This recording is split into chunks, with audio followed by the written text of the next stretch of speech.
Deep in the heart of what we now call Nigeria, back in the year 1902, the sun rose and set over a small Yoruba village nestled at the edge of a dense, whispering jungle. Life here moved to the rhythm of the seasons, the beat of drums, and the ancient tales told by elders under the baobab tree. But in the shadows of this vibrant community, a story of fear was being written, a story about a man named Olabode, the hunter. Olabode wasn't just any hunter. His skill was legendary, his aim with a bow unmatched. He could track a leopard for days, moving through the undergrowth as silently as the morning mist. The village once celebrated him, his successful hunts providing meat for many feasts. But success had twisted something inside Olabode. Pride grew into arrogance, and arrogance curdled into a dark and insatiable greed.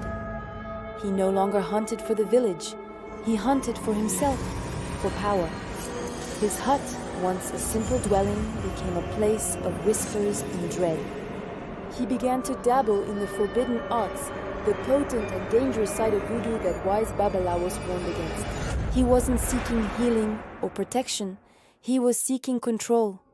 He crafted powerful charms not from herbs and benevolent spirits, but from shadows and fear. He believed he could command the very jungle itself, bend its creatures to his will, and make himself a king among men. The first sign that something was truly wrong was the disappearance of livestock. A prized goat would vanish overnight from a locked pen. A flock of chickens would be gone by dawn, with no trace of a struggle. The villagers blamed wild animals, but the elders felt a cold dread. The jungle had its rules, its balance. This felt different. This felt unnatural, malevolent.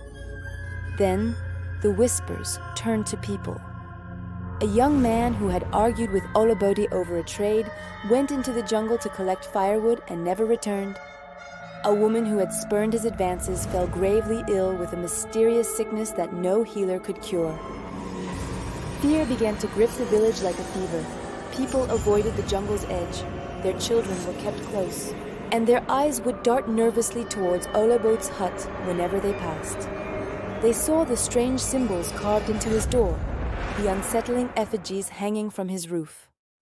The village chief, a wise and respected man named Adekunle, knew he had to act.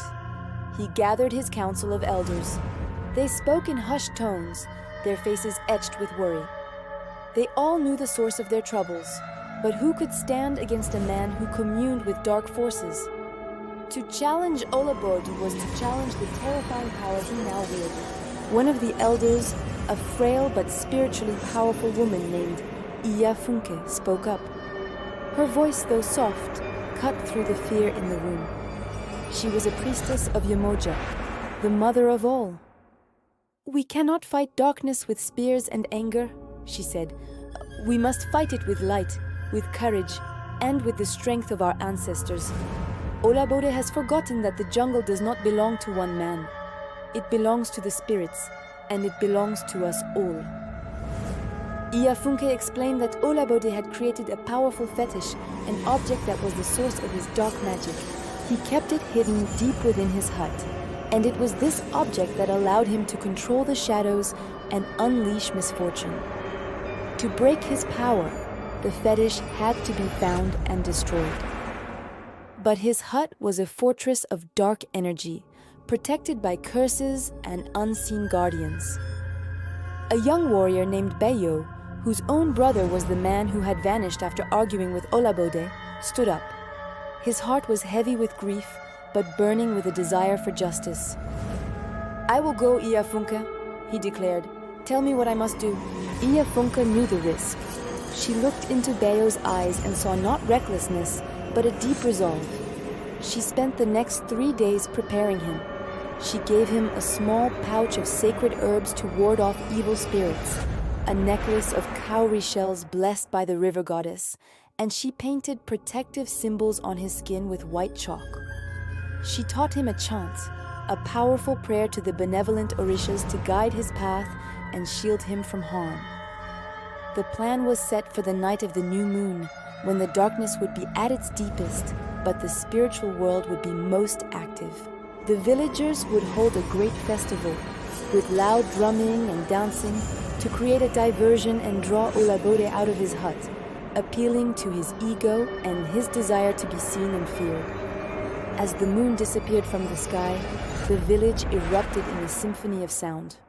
Drums throbbed like a giant heartbeat, and voices rose in song. Olabode, drawn by the commotion and unable to resist a chance to gloat, emerged from his hut. His eyes scanned the crowd, a cruel smile playing on his lips. He believed they were celebrating out of fear, a tribute to his power. That was Bayo's chance. Slipping away from the festivities, he moved like a shadow towards the hunter's hut. The air grew cold as he approached. A sense of dread washed over him, trying to push him back, but he clutched the pouch of herbs and quietly repeated the chant Iafunka had taught him. The oppressive feeling lessened just enough for him to push open the heavy wooden door. Inside the hut was a terrifying sight. Animal skulls and strange twisted wooden figures lined the walls. In the center of the room, on a crude altar, sat the fetish. It was a grotesque object, a monkey skull, bound with black vines and adorned with the feathers of a crow and the teeth of a snake. A sickly green light pulsed from within it, and a low hum filled the air, vibrating through the floor and into Bayo's bones. As he reached for it, the shadows in the corners of the room seemed to writhe and stretch, forming into horrifying shapes. Whispers echoed in his mind, promises of power if he would join Olabode, and threats of eternal torment if he refused. He squeezed his eyes shut, focusing on the memory of his brother's laugh, on the faces of the frightened children in the village. He pictured Iafunke's calm, determined face, his resolve hardened. With a cry that was both a prayer and a war cry, he snatched the fetish from the altar. It felt ice cold and seemed to writhe in his hand like a living thing. He didn't hesitate. He ran from the hut, back towards the light and sound of the festival, the whispers screaming in his ears. He burst into the village square, holding the object high. The drumming stopped. The singing died. All eyes turned to him. Olabode, who had been enjoying the spectacle, spun around, his face contorted with rage and shock when he saw Bayo holding his source of power. "You fool!" Olabode roared, his voice unnaturally deep and raspy. He lunged towards Bayo, his hands transforming into claws, but he was too late. Bayo threw the fetish into the heart of the great festival bonfire. The moment the object hit the flames, it let out a horrifying shriek, a sound that was not of this world. The fire roared, turning a sickly green, then a deep, violent purple. A shockwave of energy erupted from the blaze, knocking everyone to the ground. Olabode screamed in agony as black smoke poured from his eyes and mouth. The dark power that he had hoarded, the curses he had woven, were now turning on their master. He convulsed on the ground as the protective symbols on Bayo's skin glowed brightly, shielding the young warrior from the backlash. When the light faded and the villagers picked themselves up, the fire was burning normally again. The fetish was gone, reduced to ash. And where Olabode had stood, there was nothing but a pile of blackened rags and a lingering smell of sulfur. A stunned silence fell over the village, broken only by the crackling of the fire.